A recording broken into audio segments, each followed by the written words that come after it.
spoke about coming back on Thursday, getting straight back to work in there. What kind of reaction have you seen from the boys? It was good. It was you sense focusedness. You feel how the guys understand in the position that they put themselves, and you could feel the energy, but also the concentration levels, which is very important. It's exactly what we wanted to see when we got back, but also when you see that, you make sure that you have to keep then those concentration levels, and that they carry on all the way until kickoff time. So that's what we've been doing. We've done a very good job this week, but the most important game of the week is tomorrow.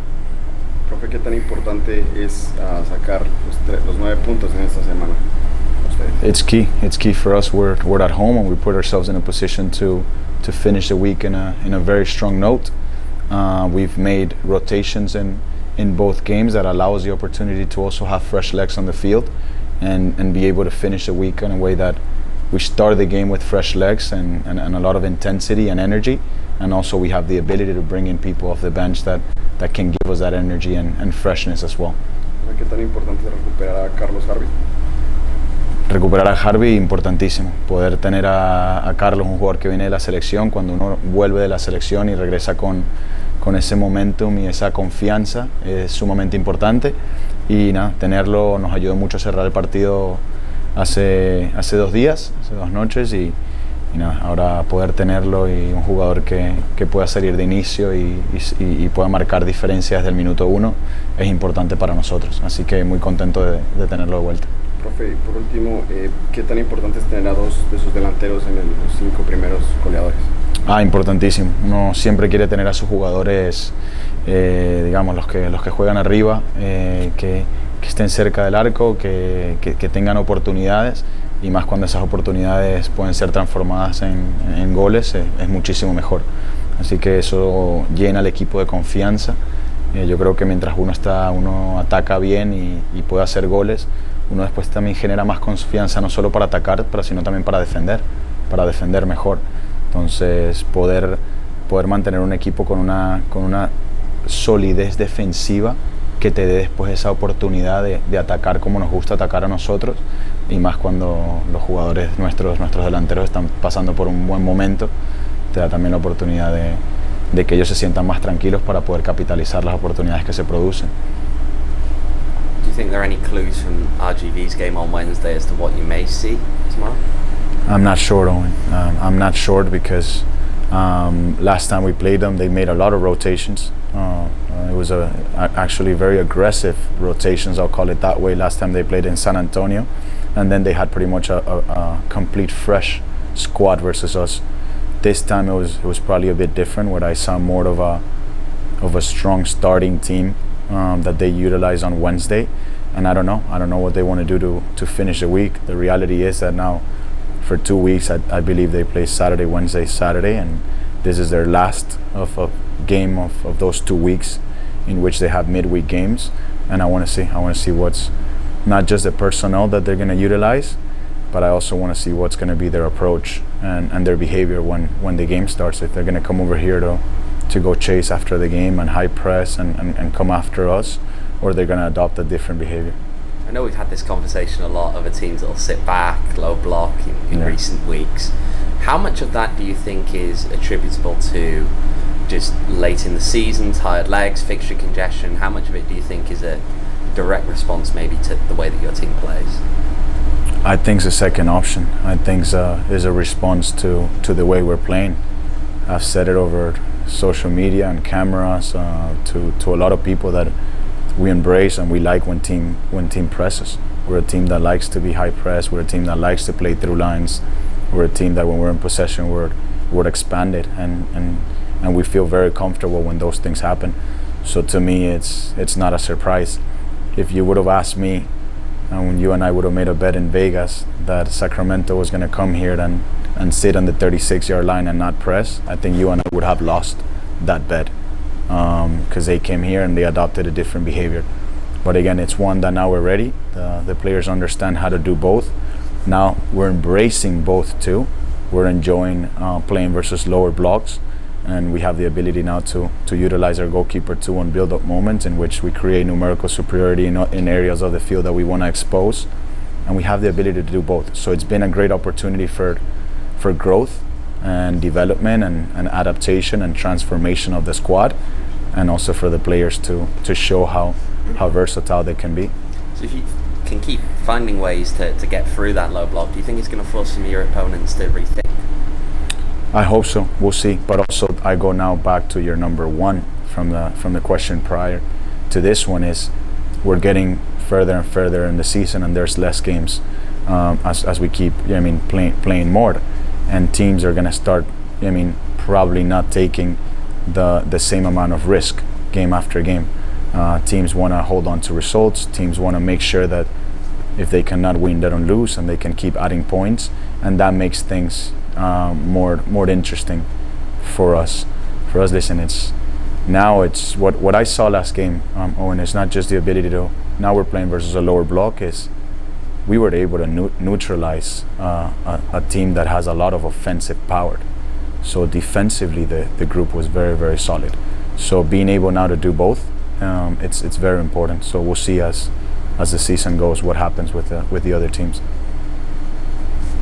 Wednesday night, obviously a very good result in a lot of ways. Unfortunately, given it was a midweek game, you don't get necessarily the biggest crowd out there. What would you say to people who are thinking about coming out to the game tomorrow?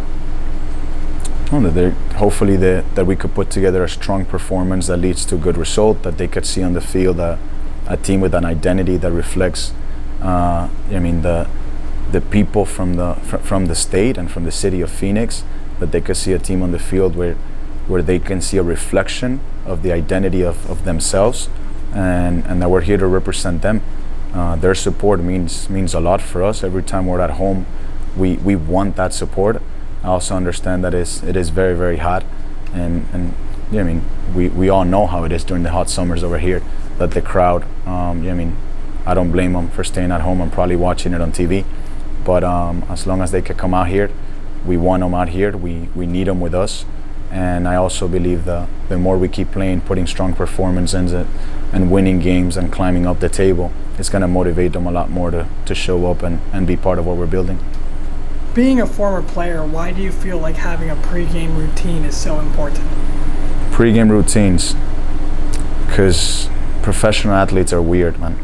They're very weird. They're different. You have to make sure that they have their routines and they do things that, because they're so uncomfortable during the whole week. I think we push them so much and we demand and challenge so much from them that on game day they just want to do their own thing, and each one of them is different. So that's why you got to respect that space. That's why you got to respect some of those hours and the things that they do, because two things, like I said, we challenge them, we force them, we make them feel very uncomfortable during the week, and because they're very weird as well. So do you find that a pre-game routine is more about routine and comfort, or does it have a direct impact on sort of the game performance? Both. It's about comfort. It's about them having and finding that time on their own, or however they want to utilize it, to get focused, to get concentrated and ready for the game.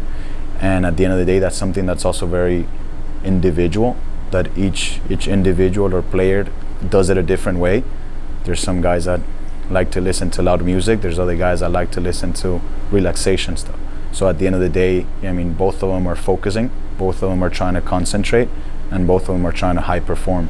So it's very individualized, but at the same time, it's something that collectively we have to make sure that we give them. And then lastly, how flexible is your pre-game routine, both as a player and as a coach?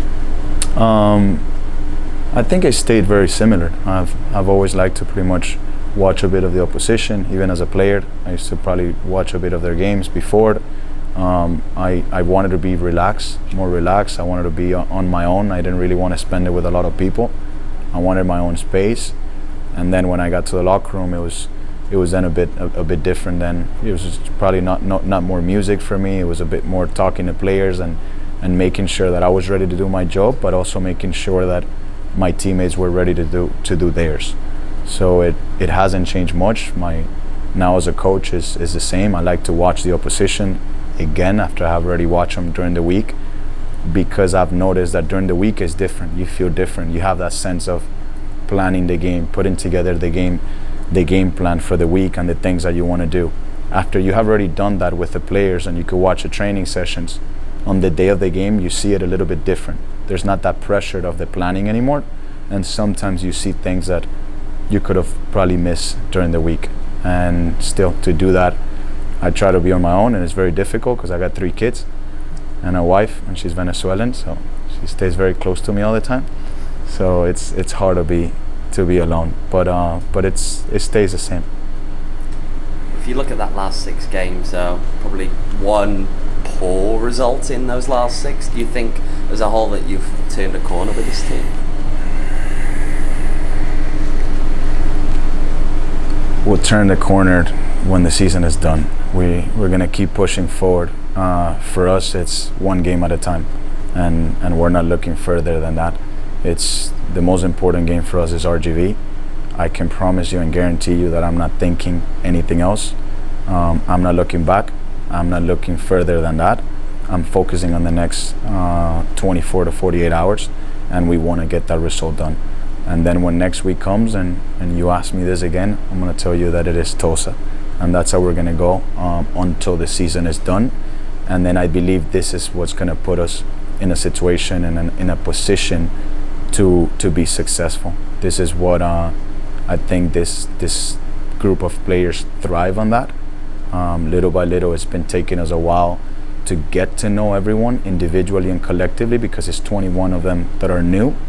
And I believe this is where we all thrive. We're going to take it one game at a time. That's the approach that we've decided to take, and I think we're enjoying that approach a lot, and it's been giving us also the opportunity to keep the whole group focused and concentrated. Even with rotations the other day, you see a good performance that leads to a good result, and now we'll see tomorrow as well.